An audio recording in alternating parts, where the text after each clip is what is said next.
Our guest today was born in Mexico City. He's a graduate of the University of Chicago and the London School of Economics. He was the editor of the Jerusalem Post, and now he is the foreign affairs columnist of the very great Wall Street Journal and deputy editor of the editorial page. Will you join with me as we welcome, please, Bret Stephens.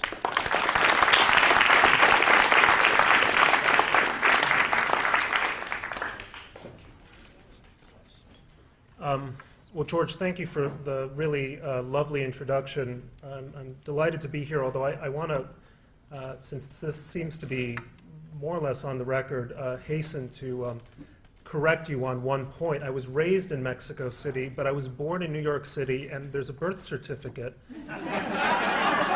long form, to demonstrate this. It's a pleasure to be in San Diego. It's a pleasure to be in this beautiful school. It's a pleasure to be here with Stand With Us and Audrey Jacobs, whom you know. Earlier today, I had an opportunity to go to the campus of UCSD down here and see what was called the apartheid wall being constructed by a Palestinian solidarity campaign. This wall, alongside some students who were blaring a rap song, which was probably the most hideously anti-Semitic rap song ever written, if that's possible. It's a kind of Der Stürmer put to rap music. And I'm reminded of the fact that Paul Johnson, the great British historian, once made the point that where Jews go and where they prosper, so other nations prosper. In Spain during the Islamic period, in Holland after the Inquisition, in the United States. And I just want to take note of the fact that when you find anti-Semitic songs blaring on campuses of great public universities, it ought to worry us a great deal about where we may be going here in the United States. So I applaud Stand With Us for raising that, for fighting that, for making people aware of just what's happening politically on campuses today.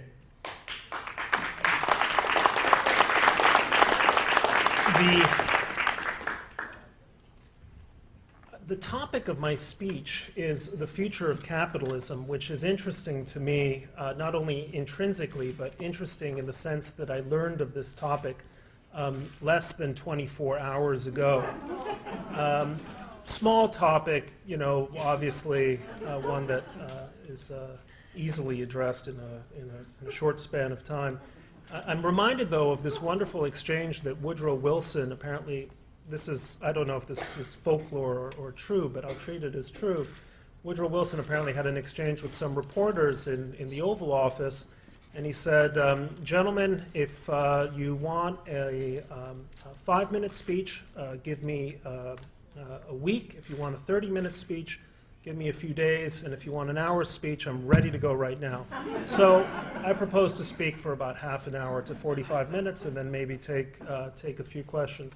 At any rate, when I learned what the topic was, I was reminded of a passage from a wonderful book that I'm reading, and which I enjoin you to read if you have endless amounts of time on your hands, no family connections, no job, or anything else, which is Winston Churchill's History of the First World War. It's people forget that Churchill wasn't only the greatest statesman of the 20th century, wasn't only one of the great soldiers, actually, of the late Victorian 19th century.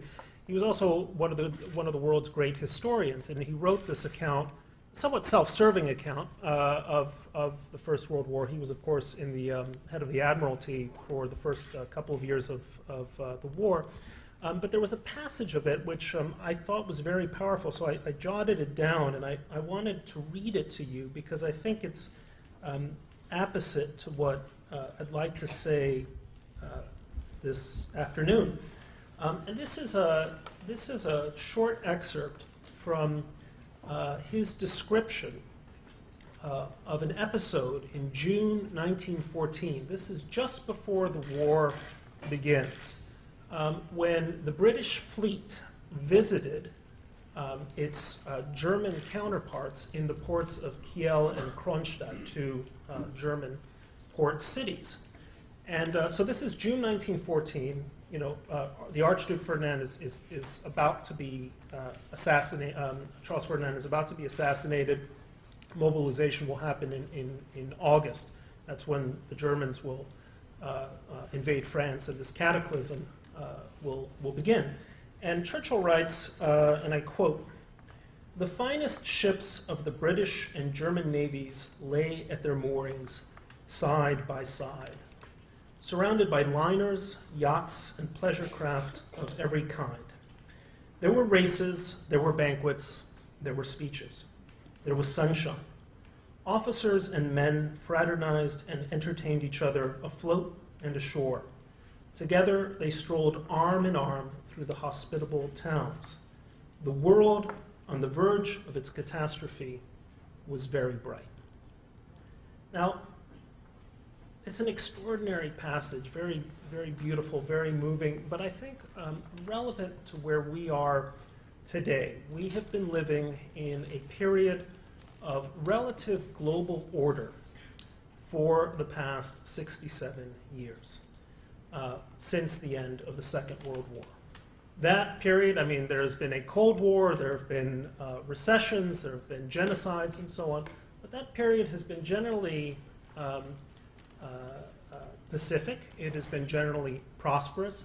Millions, in fact, billions of people have been brought out of poverty in Asia, in Asia especially, but also in Latin America, also here in the United States. It's been dominated by the fact of American supremacy, militarily, economically, politically. It has been generally trending towards more liberal, more open, more tolerant, more progressive societies. About 15 years ago, in fact, there was a political theorist who's now moved politically named Frank Fukuyama, who wrote a book called The End of History, basically saying that this liberal democratic model represented kind of a philosophical culmination of politics that would never be superseded. And there was this great debate whether after the end of the Cold War, after the collapse of the Soviet Union, we had perhaps reached a kind of end of history where all the great issues and questions would have to do with, you know, biotechnology or science, things other than politics and economics. And suddenly we find ourselves in 2012, possibly, I would even argue, probably in a pivot year that looks a lot like 1914. I'll say to the students here, since I'm glad you've turned out, you have to understand that in 1914, Europe had more or less been at peace for 99 years. For 99 years, you had had this continent, the center of global civilization, global power, global technology, global industry, and it had had a near century of peace. I mean, there had been wars, there had been colonialism, stuff had happened. But during that century of global order, dominated by the European powers and dominated especially by the British Navy, the world had progressed. And then suddenly, like this, the world moves into this period of global disorder. The First World War takes 20 million casualties. After the First World War, you have a period of sustained economic weakness, depressions in Europe, hyperinflation in Germany, the Great Depression here in the United States, and then that culminates in essentially what amounts to Chapter 2 of the Great European War, which is what we call the Second World War, and another 30-odd million people dying there. So there are periods of global order, and there are periods of global disorder, and the hinge between them can be very abrupt, very sudden.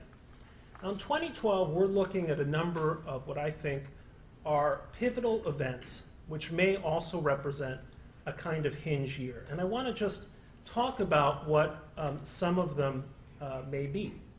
Here in the United States, there are two, maybe three great unknowns that we face in the next 6 months. The first unknown is whether next month the Supreme Court will or will not vote to rule that the President Obama's health care plan is unconstitutional or partially unconstitutional, or whether it's constitutional. And this is a question, this is a decision that's going to have major ramifications for a segment of the economy that is somewhere between 15 and 18% of the economy. It all hinges on the votes of 9 men and women. And we don't know how it's going to go, and we don't know how it's going to play out. Then in November, we're going to have a presidential election in which, as I said, or as President Obama has said, is going to be more consequential than most. And we really have no idea how that is going to go either. And then at the end of the year, there is going to be a lame duck session of Congress in which two great questions are going to be decided. And this is particularly, these matter a great deal to our military power and to our economic power. And that is whether the tax cuts of 2002, especially the cuts on capital gains, are going to be extended or extended for some period of time or not, and whether there is going to be a budget sequester. If there is a budget sequester, the Pentagon's budget will be cut by an additional $500 billion, cuts that Leon Panetta, the Secretary of Defense, a Democrat, has said will cripple America's ability to conduct a defense. So that's the picture, just a sort of capsule summary of what stands ahead of us in the next 6-7 months here in the United States. Now move over to Europe and look at what's happening there. For a long time, you've been hearing these reports that Europe maybe has turned the corner in the crisis of its currency and the crisis of its, well, let's begin with the crisis of its currency. They've had successive bailouts of Greece, of Portugal, of Ireland. 240 billion euros have been spent, or at least allocated, trying to save Greece. And Greece has effectively burned through that money in 20 months. Next year, Portugal comes back into the bond market, and there's no way that Portugal is going to be saved. If you're following the news from Spain, and I just met a lady who's here who's Spanish, how are you? I would be terrified, and you probably know better than I would be terrified to be a Spanish banker, certainly a Spanish bank regulator, today, noting the fact that their 4th largest bank is in the process of collapsing. All of this means that very soon Greece is going to be kicked out of, is going to leave, very likely to leave the Eurozone. It's very likely to leave the European Union as well. Soon that question will be in front of the Portuguese, it'll be in front of the Spanish, it'll be in front of the Italians. And you could see, and I don't think this is necessarily a good thing, because I think in many ways Europe has actually been well served by the euro, but you could see the unraveling of the euro as a currency area. What you might see next, what I would argue, the sort of chapter 2 of the euro crisis that we're entering, is a crisis of governance. And this is, look at what happened with the Greek elections, or the German elections just now in North Rhine-Westphalia, the French elections, and so on. One incumbent after another is losing. They're being kicked out of power. And radical parties are coming in. In Greece, you had a neo-Nazi party with a swastika-like emblem just get seats in the parliament. In France, Marine Le Pen, the daughter of Jean-Marie Le Pen, who is a kind of a fascist, basically, a neo-fascist, just took 16-17% of the vote. There's clearly a new constituency, or at least a much more assertive constituency for what amounts to fascist politics in Europe. There's a crisis of the old European political order, and it's not at all clear what is going to happen next. The third issue that the Europeans are confronting is they have an immigration problem, very different from our immigration problem in the United States, because America has a culture of assimilating its immigrants. Europe does not have a culture of assimilating its immigrants, and so it has these large sort of satellite immigrant populations who are neither of Europe, but they're not of any other place either. Mostly these are Turks or North Africans, and there are cultural differences, that are very severe, and those are going to